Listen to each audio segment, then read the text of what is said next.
What if I sell my home and can't find another one? This is a question that I hear often from homeowners and especially baby boomers in Walton County. The question of, should I sell first before I buy? And this fear makes perfect sense, right? Especially if you've been living in your home for decades. The idea of selling first can feel risky and overwhelming. The good news is there are smart ways to navigate this process so that you don't feel rushed, stuck, or homeless. So today we're going to talk about that. Should you sell first? We're going to talk about the pros and the cons, and we're going to talk about strategies every baby boomer should know. I am Kim LaPlante. I help homeowners and baby boomers in Monroe, Loganville, Social Circle, all throughout Walton County and counties that surround Walton County navigate what I call Downsizing, helping people with their retirement homes so that you have less stress and more confidence. So for many baby boomers, this is not just a move, right? It's leaving a longtime family home, managing years of belongings, and possibly getting a different sized home. All of this while trying to make smart financial decisions for retirement. Does this sound familiar to you?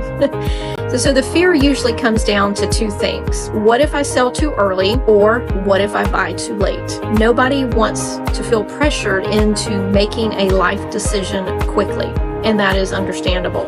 In many situations, selling first actually gives you more control, and here's why. You're going to know your exact budget. Once your home sells, you're going to know how much equity you have, what your monthly payment will look like, and what price range feels comfortable for you. That clarity removes a lot of uncertainty. Number two, a reason for selling first is that you're not going to carry two homes. Most retirees don't want two mortgage payments, right? You don't want double utility bills. You don't want double maintenance on homes. So selling first can reduce this financial pressure significantly. Number three, your offer becomes stronger. If you buy after selling, your offer may be more attractive because it is not contingent on selling a home. That can matter if you are in a competitive offer. And number four reason to sell first is you can sell your home without the stress of showings, right? Not having to grab the pets and be out the door at the last minute, not having to make sure that your home is always show ready. This can put some stress on you. Now, the biggest risk of selling first is the fear that everybody wonders about, right? What if I sell and I don't know where I'm going next? The good news is I have never had a homeless seller. This is a concern, however, if inventory is low, which we don't have low inventory in our area. If you are being very specific about the layout you want or a location, this might be a valid fear. Or if you, again, needed like a one-level home and you are looking for specific features, that is why planning matters. If you know what you're looking for ahead of time and you can plan with a strategy before you sell, then you're hopefully not going to have that stress. So how do you avoid being homeless? There's some different things you can do during a transition.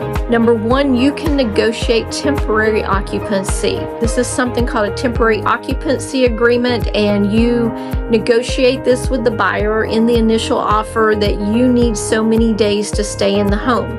Sometimes these days are free. Sometimes you may have to pay a rent amount for it, but it gives you extra time to shop without rushing.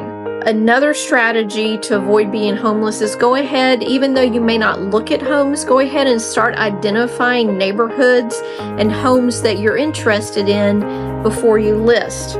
You don't have to wait until you start your sale to start researching. So start narrowing down. Where do you want to be? Are you going to stay in Walton County? Are you going to move to a different city in Walton County? Are there different communities that you want to be involved in? So prepare early and then sell strategically. The homeowners who experience the least amount of stress are those who start early, understand their finances, know their options, and create a transition plan before making major decisions. These things are the key. So should you sell before you buy? Well, consider the information in this video.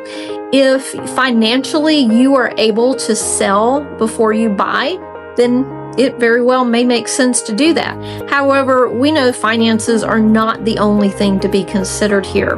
Now, if you're watching this going, there is no way we're going to be able to sell before we buy, that's okay too. We can do the same thing. We can prepare, we can plan a strategy, and we can make sure that this works for you.